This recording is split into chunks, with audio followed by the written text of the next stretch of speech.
July 22 ഇന്ന് ദേശീയ മാമ്പഴ ദിനം. ഫലങ്ങളുടെ രാജാവ് എന്നാണ് മാമ്പഴത്തെ വിളിക്കുന്നത്. മാവിൻ്റെ ജന്മദേശം ഇന്ത്യയിലാണ്. അസം മുതൽ മ്യാൻമാർ വരെയുള്ള പ്രദേശങ്ങളിലാണ്. സംസ്കൃതത്തിൽ ആമ്രം എന്നു പറയുന്നു. പോർച്ചുഗീസുകാരിലൂടെയാണ് മാംഗോ എന്നായി മാറിയത്.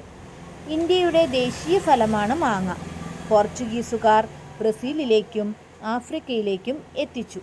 തുടർന്ന് വെസ്റ്റ് ഇൻഡീസിലും ഫിലിപ്പൈൻസിലും വ്യാപകമായി കൃഷി തുടങ്ങി. എല്ലാ വർഷവും ജൂലൈ 22 ദേശീയ മാമ്പഴ ദിനമായി ആചരിക്കുന്നു. മാമ്പഴത്തിന് നിരവധി പോഷക ഗുണങ്ങളുണ്ട്. ബീറ്റ കരോട്ടിൻ, ആൻറ്റി ഓക്സിഡൻറ്റുകൾ, പൊട്ടാസ്യം, മാഗ്നീഷ്യം എന്നിവയാൽ സമ്പന്നമാണ് മാമ്പഴം. വൈറ്റമിൻ എ കൂടുതലുള്ളതുകൊണ്ട് കാഴ്ചശക്തി വർദ്ധിപ്പിക്കുന്നതിനും വരണ്ട കണ്ണുകൾ തടയാനും സഹായിക്കുന്നു.